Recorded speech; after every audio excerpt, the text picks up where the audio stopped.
अगर अडानी फेल हो गया तो भारत के 7 बड़े एयरपोर्ट्स फेल हो जाएंगे, 13 पोर्ट्स बंद हो जाएंगे। मुंबई में इलेक्ट्रिसिटी कौन प्रोवाइड करेगा पता नहीं, हमारे सोलर पावर का क्या होगा पता नहीं। Adani can not fail because Adani is too big to fail. अगर अडानी फेल होता है तो इसका इम्पैक्ट पूरे भारत पर होगा और भारत की प्रोग्रेस पर अगले 10 सालों के लिए फुल स्टॉप लग जाएगा। अडानी की सक्सेस आज भारत की सक्सेस के साथ जुड़ी हुई है। But do you think this is correct? क्या आपको लगता है कि हमें एक बिजनेस हाउस पर इतना डिपेंडेंट होना चाहिए? और अगर एक बिजनेस हाउस इतना बड़ा हो रहा है तो वहाँ मैल प्रैक्टिसेस अवॉइड करने के लिए हमें क्या करना चाहिए? ये है हमारी अडानी ट्रिलॉजी का आखिरी वीडियो और यहाँ हम भारत को क्रिटिसाइज करेंगे, लेकिन कंस्ट्रक्टिवली, और खुद से सवाल पूछेंगे कि देश के ब्राइट फ्यूचर के लिए हम क्या कर सकते हैं। वीडियो शुरू होने से पहले एक बात, ये वीडियोस बनाने में बहुत मेहनत लगती है। पिछले 2 हफ्ते से हम ठीक से सो भी नहीं पाए क्योंकि हमें सिर्फ ऊपर से एक रिपोर्ट पढ़कर नहीं बट एक काफी खास वीडियो आपके लिए बनाना था जहां पर हम सॉल्यूशंस भी डिस्कस कर पाए। अगर आपको लगता है कि हमारी मेहनत रंग लाई है तो प्लीज चैनल को फॉलो करना ना भूलिए। चैप्टर 1, अडानी का बड़ा गेम। अडानी का बिजनेस 3 पिलर्स के आधार पर बना है: इंडिया का ग्रोथ, ढेर सारा डेट और पॉलिटिकल कनेक्शन। इन 3 पिलर्स के बारे में हमने इस ट्रिलॉजी के सेकंड वीडियो में जाना। लेकिन अडानी ये पिलर्स क्यों बना रहा है? अडानी का एक ही ऑब्जेक्टिव है, भारत का सबसे बड़ा इंटीग्रेटेड प्लेयर बनो और कॉर्पोरेट्स और गवर्नमेंट को सोल्यूशन ऑफर करो। ये कैसे होगा? वर्टिकल और हॉरिजॉन्टल इंटीग्रेशन से। मतलब क्या है? जब एक कंपनी अपने ही फील्ड में दूसरी कंपीटिंग कंपनीज या एसेट्स एक्वायर करती है तो उसे हॉरिजॉन्टल इंटीग्रेशन कहते हैं। अडानी पोर्ट से आज भारत का 1/3 कार्गो ट्रांसपोर्ट होता है। अडानी के पास इतने सारे पोर्ट्स हैं तो उनका मार्केट शेयर नेचुरली बहुत हाई है। वर्टिकल इंटीग्रेशन यानी एक बिजनेस के लिए प्रोडक्शन के सारे स्टेप्स को खुद कंट्रोल करो। बेसिकली अपने मैन्युफैक्चरर खुद बनो, सप्लायर खुद बनो, डिस्ट्रीब्यूटर खुद बनो, खुद से ही खरीदो और खुद को ही बेचो। अडानी पावर का एग्जांपल लेते हैं। अडानी को पावर जनरेट करनी है तो अडानी के खुद के कोल माइंस हैं। कोल ट्रांसपोर्ट करने के लिए पोर्ट्स हैं, वो ट्रांसमिशन भी खुद करते हैं। भारत आत्मनिर्भर बने या ना बने, अडानी तो आत्मनिर्भर बन गया। तो प्रॉब्लम क्या है? ऑब्वियस प्रॉब्लम ये है कि इसके लिए बहुत सारा पैसा लगता है और कर्जा लेना पड़ता है। लेकिन इसके अलावा एक और प्रॉब्लम है, कहते हैं ना, don't keep all of your eggs in the same basket. आज Adani is too big to fail, यानी भारत के इतने important projects, ports, airport, solar power plants, mines Adani operate करता है। तो अडानी को क्रिटिसाइज करना सीधा भारत पर अटैक होता है। देश के सक्सेस की चाबी एक कॉर्पोरेट के हाथ में ना जाए, इसके लिए हमारे देश में कुछ लॉज हैं। कॉम्पिटिशन एक्ट 2002 ने कुछ रिस्ट्रिक्शंस डाले हैं कि कौन सी कॉम्बिनेशंस फ्री ट्रेड को नेगेटिवली इम्पैक्ट करेंगे। आज इतने सारे प्रोजेक्ट्स अडानी के हाथ में होने की वजह से अडानी का मार्केट शेयर काफी बड़ा है। एक मोनोपोली आप और मुझ जैसे कस्टमर्स के लिए डेंजरस होती है क्योंकि फिर अडानी जो भी प्राइस बोलेगा हमें उसी प्राइस में चीजें खरीदनी पड़ेंगी। अडानी पावर की बिजली मेरे घर पे आती है। अब अगर पूरे मुंबई में बाकी कोई भी बिजली देने वाला प्रोवाइडर नहीं होगा तो अडानी को अपने रेट्स बढ़ाने से रोकेगा कौन? आज अगर मेरे घर पे बिजली बार बार जाती है तो मैं मेरा डिस्ट्रीब्यूटर चेंज कर सकता हूँ। एज ए कंज्यूमर मेरे पास ऑप्शन है। हो सकता है कि कल ये ऑप्शन ही ना बचे। ये एक सिंपल सा एग्जांपल है, लेकिन इससे आपको ये समझेगा कि फेयर ट्रेड जरूरी क्यों है। जब हमने 1991 में लिबरलाइजेशन किया तो कई सारे सेक्टर्स में हमने रिस्ट्रिक्शंस कम किए। इससे गवर्नमेंट कंट्रोल कम हुआ और बिजनेसेस को ग्रो होने का मौका मिला। ये भारत के फ्यूचर के लिए इम्पोर्टेंट था, लेकिन साथ ही साथ इसी ने अडानी जैसे एम्बिशियस बिजनेसेस के लिए पहला लूपहोल क्रिएट किया, मोनोपोली का लूपहोल। सोचिए, मैं मुंबई में रहता हूँ और अगर मुझे फ्लाइट पकड़नी है तो मुझे मुंबई एयरपोर्ट जाना पड़ेगा। मुंबई एयरपोर्ट अडानी के हाथ में। क्या मेरे पास ऑप्शन है?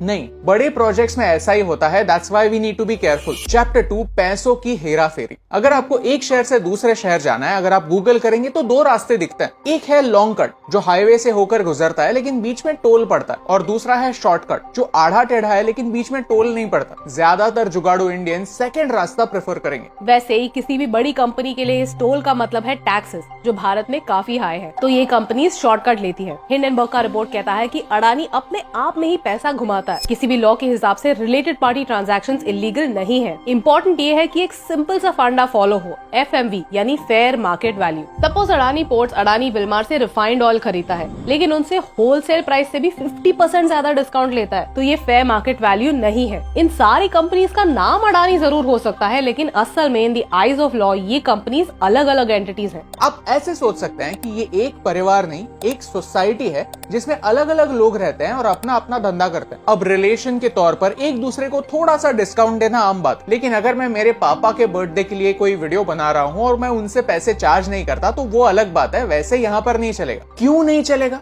क्योंकि ये डिस्काउंट आता कहाँ से है? किसी एक कंपनी के प्रॉफिट से। जब अडानी की एक कंपनी अडानी की दूसरी कंपनी को डिस्काउंट देती है तब वो अपना प्रॉफिट कम करती है। इसका गलत इस्तेमाल कंपनीज कर सकती हैं अपना टैक्स बचाने के लिए, एक प्रॉफिटेबल कंपनी से अपना पैसा निकाल कर एक लॉस मेकिंग कंपनी में इन्वेस्ट करने के लिए। ये है सिस्टम का दूसरा लूप होल। अडानी के लोन्स के फिगर्स देखिए। यहाँ अडानी पावर और अडानी एंटरप्राइजेस में इतना सारा लोन रिलेटेड पार्टी से दिखाया गया है। ये प्रॉफिट छुपाने का एक जरिया हो सकता है या फिर पैसा घुमाने का, but nobody can be sure. Adani enterprises के फाइनेंशियल्स में किस सब्सिडरी ने कितना लोन लिया है ये दिखता है, लेकिन किसने उन्हें इतना लोन दिया ये दिखता नहीं है। तो ये क्वेश्चन काफी वैलिड है कि ये पैसा आया कहाँ से। आपने हिंडनबर्ग की रिपोर्ट में ये टर्म काफी सुनी होगी, शेल कंपनी। क्या होती है शेल कंपनी? बेसिकली एक शेल कंपनी ऐसी कंपनी होती है जो कुछ काम नहीं करती, सिर्फ लीगली एक रजिस्टर्ड कंपनी होती है। शायद उसके कोई एम्प्लॉइज भी ना हो, लेकिन उनके अकाउंट के थ्रू पैसा घुमाया जाता है। बड़े कॉर्पोरेशन शेल कंपनीज का इस्तेमाल टैक्स चुराने के लिए करते हैं। कैसे? पहले वो कोई ऐसा देश ढूंढते हैं जहाँ भारत से कम टैक्स है या फिर कोई टैक्स है ही नहीं, फिर वहाँ एक शेल कंपनी एस्टेब्लिश करते हैं। उस कंपनी को इंडिया से फंड्स भेजते हैं। मोस्टली इसे परचेज ट्रांजैक्शन के थ्रू किया जाता है। यही सेम फंड्स मॉरिशस में बेस्ड दूसरे कंपनी को एज अ लोन दिए जाते हैं और मॉरिशस से ये पैसा इंडिया आता है, but as foreign direct investment. Mauritius से भारत में काफी सारा पैसा आता है, most of it in the form of foreign direct investment और FDI। यानी जब फॉरेन इन्वेस्टमेंट डायरेक्टली किसी कंपनी के शेयर्स या बॉन्ड्स वगैरह में हो तो उसे फॉरेन डायरेक्ट इन्वेस्टमेंट कहते हैं, क्योंकि वो इन्वेस्टमेंट डायरेक्टली एक कंपनी में हुआ है। ये सेम पैसे बार बार घुमा फिरा कर टैक्स चुराया जाता है। जब एक इंडियन कंपनी बाहर के किसी कंपनी को पेमेंट करती है तो उसे एज एन एक्सपेंस क्लेम करती है और अपना प्रॉफिट कम दिखाती है। फिर उस फॉरेन कंपनी को इस इनकम पर इंडिया के कंपैरिजन में कम टैक्स पे करना पड़ता है। फिर वही फंड्स मॉरिशस जाते हैं but as a loan. Same funds India आते हैं एज FDI। अगेन उस पर भी टैक्स नहीं होता। इस पूरे प्रोसेस को राउंड ट्रिपिंग कहते हैं। सोचिए आपको हनीमून के लिए यूरोप जाना है तो आप यहाँ से जर्मनी में फ्लाइट ले सकते हैं, जर्मनी से फ्रांस जा सकते हैं और फ्रांस से इंडिया आ सकते हैं। वैसे ही पैसों को दुनिया में घुमाया जाता है। अगेन क्या ये इलीगल है? नहीं। भारत को ऐसे ही टैक्स हेवन देशों से ऐसा इन्वेस्टमेंट आता रहता है और मॉरिशस हमेशा इनमें टॉप 3 में होता है। 2017-18 में मॉरिशस से इंडिया $13.4 बिलियन आए। भारत दुनिया की 5th लार्जेस्ट इकोनॉमी है और मॉरिशस 124th है। फिर भी ऐसे कौन से बिजनेसेस हैं जो भारत को फंड कर रहे हैं? 2021 में पैंडेमिक के दौरान भी मॉरिशस ने इंडिया में $5 बिलियन इन्वेस्ट किए। अब इंडिया इसके अगेंस्ट कुछ करता क्यों नहीं? एज अ कंट्री हम बहुत देशों के साथ DTAA करते हैं। DTAA यानी डबल टैक्स अवॉइडेंस अग्रीमेंट, यानी सेम इनकम पर 2 बार टैक्स चार्ज नहीं होगा। फॉर एग्जाम्पल, अगर आप अमेरिका में काम करने गए और वहाँ किसी कंपनी में काम करने लगे और डॉलर में छापने लगे तो आप सिर्फ अमेरिका में टैक्स पे करेंगे, इंडिया में नहीं। ये एक लूप होल है और सरकार को इसके बारे में पता होने के बावजूद हम इस पर एक्शन नहीं ले पा रहे हैं। Chapter 3, Bharat versus shell companies. Shortcut लेना इलीगल नहीं है, लेकिन इससे टोल का नुकसान होता है। शेल कंपनीज के अगेंस्ट एक्शन लेने में बड़ा प्रॉब्लम यही होता है कि अलग अलग देशों के अलग अलग लॉज होते हैं और एक शेल कंपनी जिस देश में बसी हुई है वो उसी देश के लॉज को फॉलो करती है। 2016 से पहले स्विस बैंक अपने अकाउंट होल्डर्स की डिटेल्स दूसरी गवर्नमेंट के साथ शेयर नहीं किया करते थे, क्योंकि उनकी मर्जी। तो वो ब्लैक मनी के लिए एक हॉटस्पॉट बन गया था। वैसे ही शेल कंपनीज इंडिया के लिए एक प्रॉब्लम बन चुकी है, क्योंकि Cyprus, British Virgin Islands, Mauritius जैसे देश ट्रांसपेरेंट नहीं है। वो डिटेल्स शेयर नहीं करते, कंपनी की ट्रू ओनरशिप सीक्रेट ही रखते हैं, क्योंकि इन अ वे ये देश चाहते हैं कि भारत से पैसा उनके देश में आए, कम तो कम सही, लेकिन उस पैसे पर वो देश टैक्स चार्ज कर पाए। यहाँ हमारी फॉरेन पॉलिसी और स्ट्रांग होने की जरूरत है। अडानी के केस को लेकर हमें भारत के रूल्स और पॉलिसीज में चेंजेस करने की जरूरत है, ताकि अडानी ही नहीं और कोई भी इन लूपहोल्स का फायदा ना ले पाए। चैप्टर 4, तो हम क्या कर सकते हैं? कोई भी देश परफेक्ट नहीं होता, उसे परफेक्ट बनाना पड़ता है। और जब अडानी हिंडनबर्ग जैसी बातें होती है तो वो हमें एक मौका देती है भारत के लॉज को गहराई से देखने का, इस बात को समझने का मौका कि हमारी नैया में कहां कहां होल्स हैं जो कल वीक स्पॉट्स बन सकते हैं और हमारी पूरी नैया को ले डूब सकते हैं। आप लेफ्ट विंग हो या राइट विंग, चाहते तो सब यही है कि भारत भिखारी ना बने, राइट?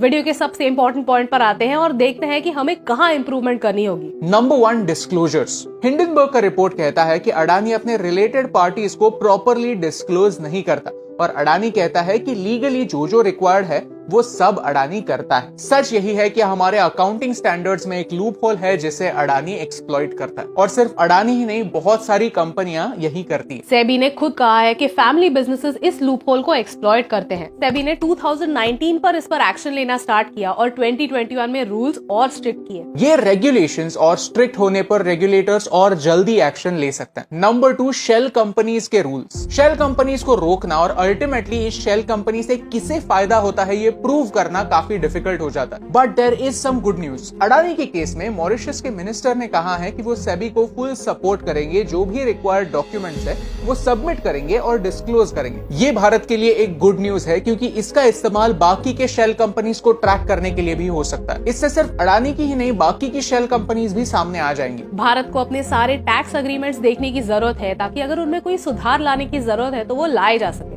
Number 3, fair competition. आज Adani too big to fail category में आता है, यानी अगर कल जाकर अडानी अपने लोन्स पे ऑफ नहीं कर सकता तो सरकार को टैक्स पेयर का पैसा यूज करके उसे बचाना होगा। हमारे पास ऑप्शन ही नहीं। सही तरीका यही है कि मार्केट में कंपटीशन बनी रहे और कोई भी एक प्लेयर इतना बड़ा ना हो कि उसके नुकसान की वजह से पूरे भारत का नुकसान हो जाए। एट प्रेजेंट अडानी एक कंप्लीट मोनोपोली की दिशा में जा रहा है, लेकिन एब्सोल्यूट मोनोपोली होने से पहले हमें इस पर सोच विचार करना पड़ेगा। Number 4, stock price manipulation. Ketan पारे के साथ अडानी का पास्ट में क्या रिलेशन रहा है हमने पहले वीडियो में एक्सप्लेन किया है, लेकिन सेबी ने केतन पारेख पर सिर्फ 2017 तक बैन लगाया था। ऐसा क्यों? क्या हम लाइफ टाइम बैन इंट्रोड्यूस नहीं कर सकते? Stock price manipulation Hindenburg report का सबसे सीरियस एलिगेशन है और इस पर इन्वेस्टिगेशन होनी चाहिए। Number 5, corporate governance. आखिरी पॉइंट है सबसे इंपॉर्टेंट पॉइंट, कॉर्पोरेट गवर्नेंस, जिस पर हम सब की नजर होनी चाहिए। क्योंकि अगर अडानी के बिजनेस में बहुत सारी मैल प्रैक्टिसेस सेबी को दिखी और अगर स्टॉक्स को डीलिस्ट होना पड़ा तो अडानी को सच में बहुत बड़ा झटका मिलेगा, जिससे रिकवर होना अडानी के लिए और इंडिया के लिए काफी डिफिकल्ट होगा। एंड मोर देन देम, उनके शेयर होल्डर्स के लिए काफी डिफिकल्ट होगा, क्योंकि उनके पास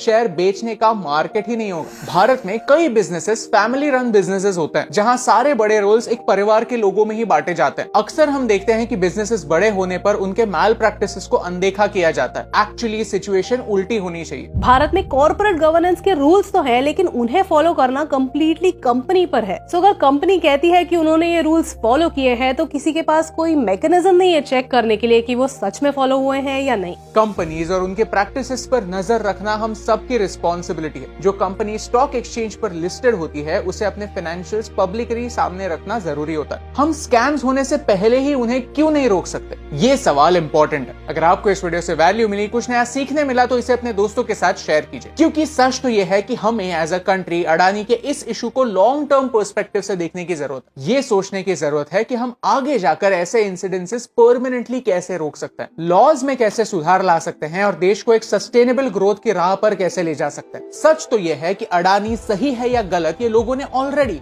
अपने पॉलिटिकल आइडियोलॉजीज पर बेस डिसाइड कर लिया। कुछ लोग हैं जो पिछले 9 सालों से वेट ही कर रहे थे कि कोई बड़ा स्कैम हो जाए और वो ये प्रूव कर पाए कि ये सरकार किसी काम की नहीं। और कुछ लोग हैं जो किसी भी प्रॉब्लम को अनदेखा करने के लिए रेडी है देशभक्ति के नाम पर। लेकिन एक कॉमन मैन क्या चाहता है? हम यही चाहते हैं कि हमारे पोर्ट्स एफिशिएंट बने। हम यही चाहते हैं कि हमारे एयरपोर्ट्स ढंग से काम करें। हम यही चाहते हैं कि भारत रिन्यूएबल एनर्जी में एक सुपर पावर बने। और ये कैसे होगा? सही सवाल पूछने से, हमारे सिस्टम में सुधार लाने से, और यही इंपॉर्टेंट बात आप तक पहुंचाने से मुझे फर्क पड़ता है।